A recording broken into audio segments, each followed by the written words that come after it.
제28장. 우리가 구조된 후에 안즉 그 섬은 멜리데라 하더라. 비가 오고 날이 차매 원주민들이 우리에게 특별한 동정을 하여 불을 피워 우리를 다 영접하더라. 바울이 나무 한 묶음을 거두어 불에 넣으니 뜨거움으로 말미암아 독사가 나와 그 손을 물고 있는지라.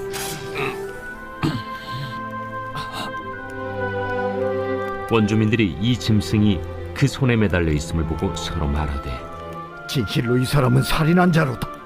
바다에서는 구주를 받았으나 공의가 그를 살지 못하게 함이로다. 바울이 그 짐승을 불에 떨어 버리매 조금도 상함이 없더라.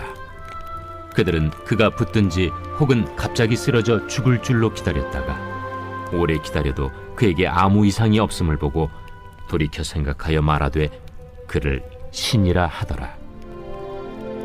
이 섬에서 가장 높은 사람 보블리오라 하는 이가 그 근처에 토지가 있는지라.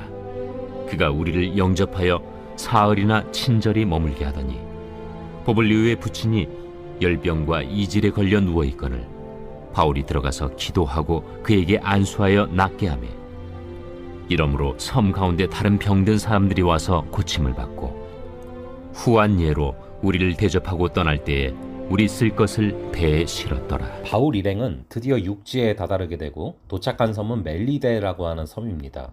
이 유라굴라라는 광풍 속에서 하나님의 도움과 바울의 헌신으로 배에 있던 많은 사람들은 생명을 잃지 않고 살게 됩니다. 섬 사람들은 비가 오고 추운 날씨였기 때문에 바울 일행을 동정하면서 불을 피워주고 맞이합니다. 이 바울이 나무 한 묶음을 가져다가 불을 넣으니 그 안에 있던 독사가 뜨거워서 나무 더미에서 나와서 바울의 손을 물게 되는데요. 이 섬 사람들은 바울을 물고 있는 뱀을 보고 이제 그가 죽을 거라고 여겼습니다. 그들은 저 사람은 틀림없이 죄인이다.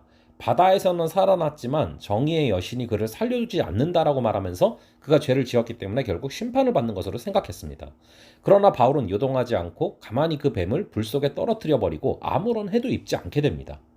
섬 사람들은 그가 부어오르거나 당장 쓰러져 죽을 줄 알았지만 바울에게 아무런 이상이 없자 오히려 이제는 생각이 바뀌어서 바울을 신이라고 합니다. 바울도 광풍을 만나고 뱀에 물리기도 합니다. 우리는 여기서 이 광풍을 만나지 않고 뱀에 물리지 않아야 좋은 일로 여기지만 바울을 보면은 광풍을 만나고 뱀에 물리는 과정을 겪더라도 오히려 그 과정을 통해서 하나님께서 함께 하시는 사람임이 드러나게 되고 그래서 하나님이 살아계심을 보여줄 수 있게 됨을 바라보게 됩니다. 그래서 여기서 우리의 생각을 좀 바꿔야 되죠. 이 어떤 고난이 다가올 때 고난이 없는 게 제일 좋지만 이 고난이 다가올 때 이유가 분명히 있다라는 것이죠. 그래서 그것을 통해서 하나님의 살아계심을 증거할 수 있다는 것이죠. 그렇게 나의 고난과 다른 사람들의 고난을 바라보는 우리의 눈이 달라질 수 있기를 바랍니다. 자, 이어서 그 섬의 추장인 보블리오는 근처에 토지를 갖고 있어서 바울 일행을 초대해서 사흘 동안 친절하게 대접해 줍니다. 바울을 특별하게 여긴 그는 많은 사람들을 대접합니다. 바울은 보블리오의 부친이 열병과 이질에 걸려 누워있는 것을 보고서 그에게 기도하여 안수하여 낫게 합니다. 이 일로 섬 가운데 다른 병든 사람들도 찾아와서 고침을 받게 되죠. 다른 사람들을 대접하던 추장은 아버지의 병이 낫게 되고 다른 사람들의 병도 고침을 받게 합니다. 자기들의 친절에 대한 보상을 다 받은 것이죠.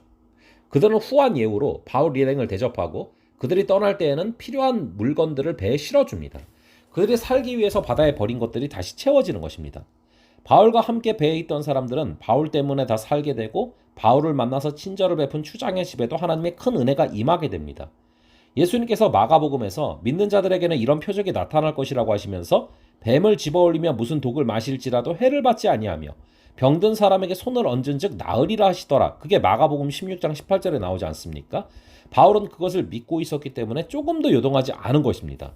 믿는 자들의 표적은 비록 독을 마시는 일이 아니더라도 지금도 벌어지는 일입니다. 그것은 하나님의 살아계심을 증명하고 사람들을 하나님께로 인도하기 위해서 필요한 일이기 때문에 하나님께서 허락하시는 은혜인 것이죠. 우리도 복음을 위해서 하나님의 나라를 세우기 위해서 또 표적을 구하는 가운데 걸어갈 수 있는 것입니다. 이렇게 바울은 복음의 통로였고 축복의 통로였습니다. 바울과 함께 있는 사람들은 광풍에서도 살아났고 병도 고침을 받게 됩니다. 필요한 모든 것들을 공급받게 되죠. 바울 안에서 역사하시는 하나님의 능력 때문입니다. 말씀에 순종하고 주님의 이름으로 기도하는 바울의 믿음 때문이었죠.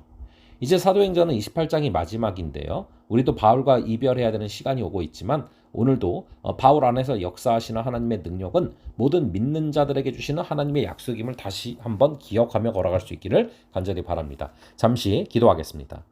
아버지 하나님, 오늘이 바울이 광풍을 만나고 뱀에 물리는 고난을 당하지만 아버지 그것을 통하여서 오히려 하나님의 살아계심을 만방에 증거하는 과정이 됨을 바라보게 됩니다.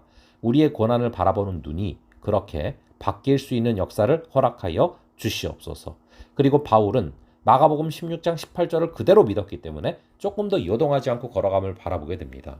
아버지 우리 안에도 그러한 역사를 허락하여 주시옵소서. 감사드리고 이 모든 말씀을 주 예수 그리스도의 이름으로 기도합니다. 아멘. 그럼 또 다음번에 뵙도록 하겠습니다.